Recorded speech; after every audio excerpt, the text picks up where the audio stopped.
Hello बच्चों, आज हम आपको सूक्ति सुधा पाठ पढ़ाएंगे, जिसमें पहला आपका सूक्ति सुधा का पहले तो अर्थ आपको जानना चाहिए। सुधा माने होता है अमृत और सूक्ति माने अच्छे कथन। तो सूक्ति रूपी अमृत, इनके अंदर श्लोक हैं, उनको आज हम पढ़ेंगे। पहला श्लोक है, भाषासु मुख्या मधुरा दिव्या गीर्वाण भारती तस्मात् काव्यम मधुरम तस्मात् अपि सुभाषितम। तो तुम्हारे जो को परीक्षा में आता है वो श्लोक आएगा, उसका आपको संदर्भ सहित हिंदी में व्याख्या करनी है। तो सबसे पहले हम संदर्भ लिखेंगे। संदर्भ सबका एक जैसा रहेगा। तो प्रस्तुत श्लोक हमारी पाठ्य पुस्तक संस्कृत पद्मभूषण के सूक्ति सुधा नामक पाठ से अवतरित है। इसका प्रसंग लिखेंगे। प्रस्तुत श्लोक में कवि ने संस्कृत भाषा की श्रेष्ठता सिद्ध की है। हिंदी में व्याख्या लिखेंगे। फिर सुभाषु मुख्या, भाषासु मुख्या, भाषासु मतलब है भाषाओं में, मुख्या माने मुख्य, मधुरा माने माधुर्य, दिव्या माने अलौकिक और गीर्वाण भारती माने संस्कृत भाषा, देवों की भाषा। तस्मात् माने उसमें, उससे, तस्मात् उससे। काव्यम काव्य, मधुरम माने मधुर और सुभाषित माने सुंदर वचन। तो अब हम इसकी व्याख्या करेंगे। भाषाओं में संस्कृत भाषा मुख्य, माधुर्य, गुणयुक्त एवं अलौकिक है। उससे भी उसका काव्य मधुर है, उससे भी अधिक मधुर सुभाषित हैं। वास्तव में फिर हम इसका व्याख्या करेंगे। वास्तव में कहा जाता है कि संस्कृत भाषा का एक एक शब्द अमृत वचन है। ऐसे संस्कृत भाषा के अमृत वचन सत्यमेव जयते भी कहे जाते हैं। तो ये इतना न लिख के आप इतना ही लिखेंगे कि भाषाओं में संस्कृत भाषा मुख्य, माधुर्य, गुण युक्त और अलौकिक है।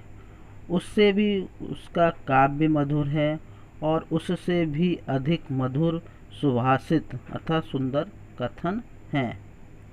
दूसरा आपका श्लोक है, पृथिव्याम त्रीणि रत्नानि जलम अन्नम सुभाषितम मूढ़ै पाषाण खंडेषु रत्न संज्ञा विधीयते। पृथिव्या माने पृथ्वी पर, त्रीणी माने तीन, सुभाषित माने श्रेष्ठ वचन, सुंदर वचन, और मूढ़ई माने मूर्ख पुरुषों द्वारा, पाषाण खंडेषु माने पत्थर के टुकड़ों में, रत्न संज्ञा माने है रत्न का नाम, विधीयते माने किया जाता है या बताया जाता है। तो संदर्भ हमारा उसी तरह से रहेगा। और हम इसका प्रसंग लिखेंगे। प्रस्तुत श्लोक में कवि तीन रत्नों के संबंध में प्रकाश डाल रहे हैं। तो अर्थ देखेंगे।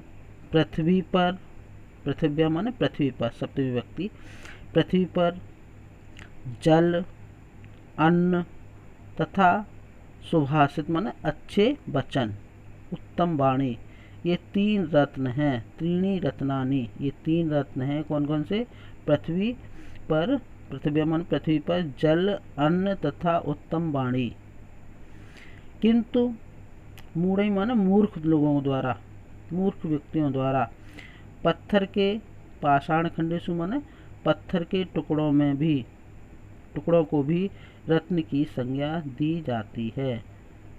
तो फिर देखेंगे।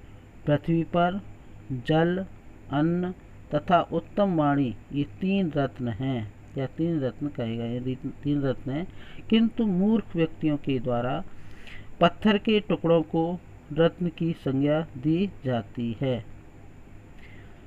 अगला हमारा श्लोक है काव्य शास्त्र विनोदेन कालो गच्छत धीमताम व्यसनेन च मूर्खाणाम निद्रया कलहेन वा।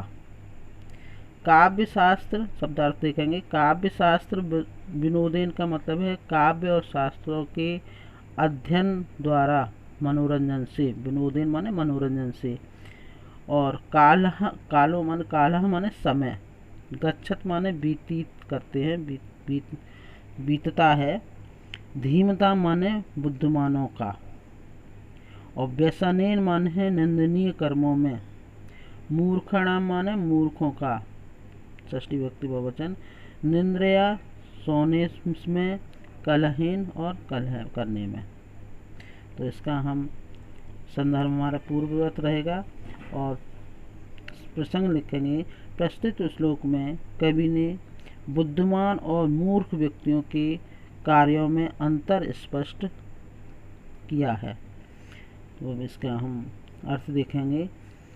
विद्वानों का समय धीमता कालो गच्छत, धीमता माने विद्वानों का समय जो है वो काव्य शास्त्र विनोदेन, काव्य शास्त्र के विनोद में व्यतीत होता है, काव्य शास्त्र पढ़ने में व्यतीत होता है। किंतु व्यसनेन च मूर्खाणाम, जो मूर्ख लोग होते हैं, नीच व्यक्ति होते हैं, किंतु मूर्खों का समय जो है सोने में, निद्रा, सोने में, नींद में, कलह में एवं दुर्व्यसनों में व्यतीत होता है। व्यसनेन निंदनीय कर्मों में।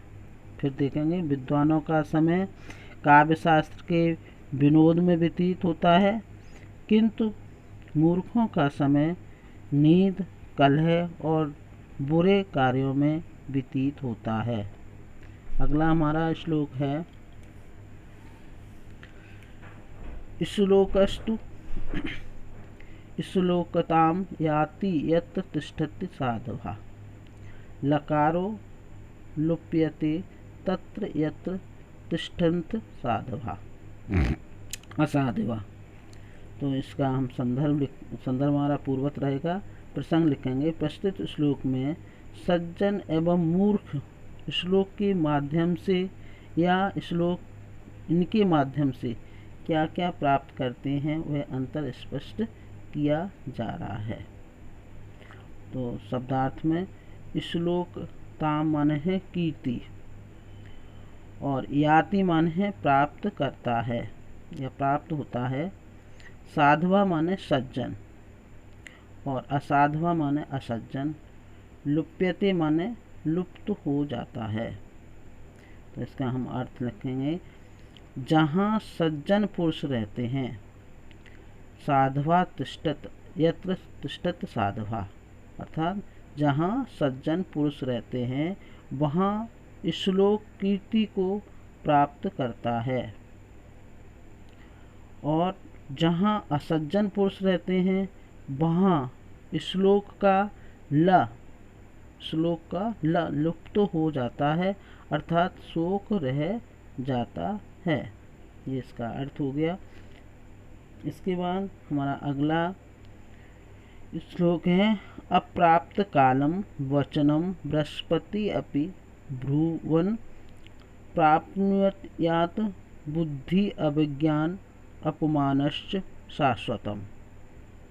तो संदर्भ हमारा प्रभुवत रहेगा और हम प्रसंग लिखेंगे। प्रस्तुत श्लोक में कवि निर्देश दे रहा है कि किसी को असमय और बिना विचारे नहीं बोलना चाहिए। तो हम पहले शब्दार्थ देखेंगे।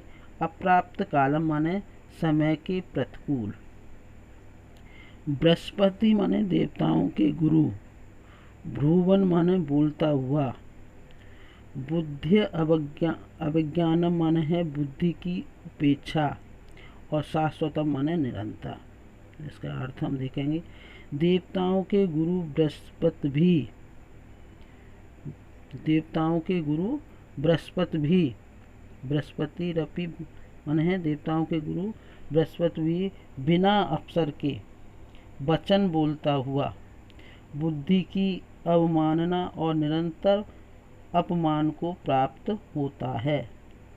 अर्थात कवि का कहने का आशय है कि कितना भी बुद्धिमान हो, अगर वह समय के अनुकूल तथा परिस्थितियों पर बिना विचारे और बिना अवसर के बोलता है या सुझाव देता है तो वह अपमान को प्राप्त करता है। अतः बिना अवसर और बिना विचारे हमें नहीं बोलना चाहिए। अब जो शेष आपके श्लोक रह गए हैं मैं वो कल आपको अगली वीडियो में पढ़ाऊँगी।